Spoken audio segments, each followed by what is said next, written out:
तो आज बात करते हैं एक ऐसे कानून की जो महज कागजों का एक पुलिंदा नहीं बल्कि एक जीती जागती ढाल है। जी हाँ, हम बात कर रहे हैं 1908 के छोटा नागपुर काश्तकारी अधिनियम की, जिसे सीएनडी एक्ट भी कहते हैं। ये वो कानून है जो एक सदी से भी ज्यादा समय से झारखंड की आदिवासी जमीनों की हिफाजत कर रहा है। चलिए आज इसकी परतों को एक एक करके खोलते हैं। और यही वो सवाल है जो आज हमारी पूरी चर्चा का सेंटर पॉइंट है। जरा सोचिए, 100 साल से भी ज्यादा पुराना एक कानून आज के दौर में एक पूरे समुदाय की पहचान और उसके वजूद की रक्षा कैसे कर सकता है? ये सवाल जितना सुनने में ऐतिहासिक लगता है ना, उतना ही आज के लिए जरूरी भी है। अच्छा, तो इस कानून को हम समझेंगे कैसे? देखिए, पहले हम इसकी बुनियाद को जानेंगे, फिर ये देखेंगे कि ये असल में किन लोगों को बचाता है और उन्हें क्या हक देता है। उसके बाद इसके सबसे अहम पहलू यानी जमीन की खरीद बिक्री पर जो रोक है उसे समझेंगे, और आखिर में बात करेंगे कि अगर कानून तोड़ा गया तो इंसाफ कैसे मिलता है। चलिए तो फिर शुरू करते हैं पहले हिस्से से, एक सदी पुरानी ढाल। आखिर ये कानून है क्या और इसे बनाने की जरूरत ही क्यों पड़ी? इसे ना एक कानूनी किले की तरह समझिए, जिसका एक ही मकसद है, और वो ये कि झारखंड के आदिवासी समुदायों के भूमि अधिकारों की रक्षा करना। और बात सिर्फ जमीन के एक टुकड़े की नहीं है, बल्कि उस जमीन से जुड़ी उनकी पूरी संस्कृति, उनकी पहचान को बचाने की है। और ये कोई छोटा मोटा कानून नहीं है। इसमें कुल 271 धाराएं हैं। ये नंबर ही अपने आप में बताता है कि इसे कितनी गहराई से और कितनी बारीकी से बनाया गया था, ताकि बाहरी शोषण के लिए कोई भी रास्ता, कोई भी लूपहोल ना बचे। और इन 271 धाराओं को 19 चैप्टर्स और 2 शेड्यूल्स में बड़े कायदे से बांटा गया है। ये सब मिलकर इस कानून को एक बहुत मजबूत ढांचा देते हैं। लेकिन सवाल यह है कि ये मजबूत ढांचा असल में किन लोगों के लिए खड़ा है? तो सवाल यही है कि ये जो कानूनी किला है, ये आखिर बचाता किसको है? ये कानून जमीन पर काम करने वाले काश्तकारों मतलब कि टेनेंट्स के अलग अलग वर्गों को पहचानता है और उन्हें सुरक्षा देता है। धारा 4 के हिसाब से मोटे तौर पर 4 तरह के काश्तकार हैं। पहले, भूधारक जो जमींदार के नीचे जमीन रखते हैं। दूसरे, रैयत जो खुद खेती करते हैं। तीसरे, दर रैयत जो रैयत के भी नीचे काश्तकार होते हैं। और चौथे, जो सबसे खास है, मुंडारी खुंटकत्तीदार। हर वर्ग के अधिकार और सुरक्षा का लेवल अलग अलग तय किया गया है। इन सब में से मुंडारी खुंटकट्टीदार का दर्जा सबसे अलग और सबसे जरूरी है। ये वो मूल मुंडारी परिवार है जिन्होंने सबसे पहले जंगलों को साफ करके वहां गांव बसाए थे। उनकी जमीन सिर्फ उनकी नहीं बल्कि पूरे समुदाय की मानी जाती है, और इसीलिए कानून उन्हें एक खास तरह की सुरक्षा देता है। ठीक है, तो ये तो हो गए वो लोग जिनकी ये रक्षा करता है। पर इस किले के अंदर रहते हुए इन काश्तकारों को अधिकार क्या क्या मिलते हैं, और लगान मतलब कि रेंट को लेकर क्या नियम कायदे हैं? देखिए, ये कानून अधिकारों और जिम्मेदारियों के बीच एक बहुत अच्छा बैलेंस बनाता है।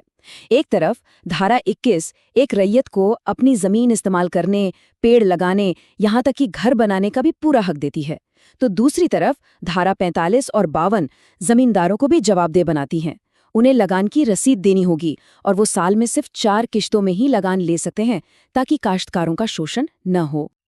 अब आते हैं इस कानून के दिल पर, इसके सबसे जरूरी और सबसे शक्तिशाली हिस्से पर।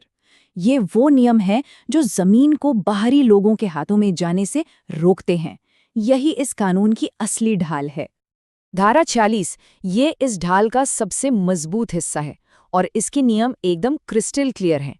कोई भी अनुसूचित जनजाति का सदस्य अपनी जमीन सिर्फ अपने ही थाना क्षेत्र के किसी दूसरे एसटी सदस्य को बेच सकता है, और उसके लिए भी उपायुक्त यानी डीसी की परमिशन जरूरी है।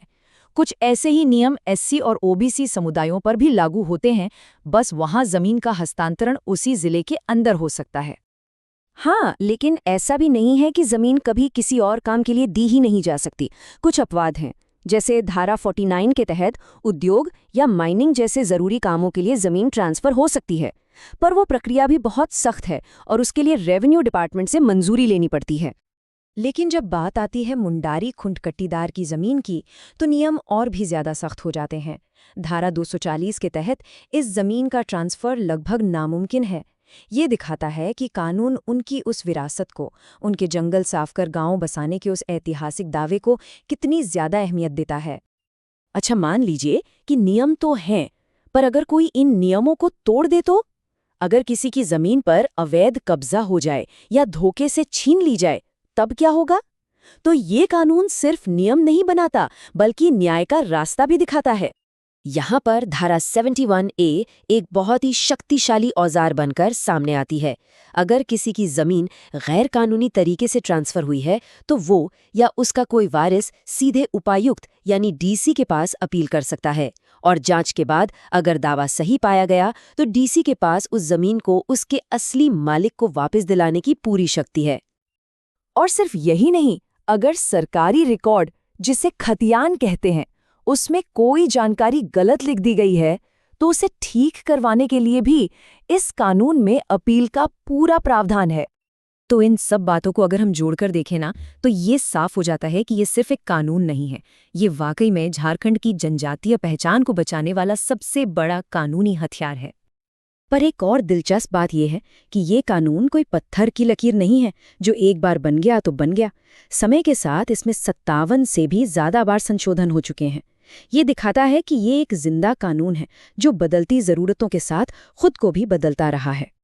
इसका सबसे ताज़ा उदाहरण हमें 2016 में देखने को मिला था, जब जमीन के गैर कृषि इस्तेमाल को लेकर एक बड़े संशोधन की कोशिश की गई थी।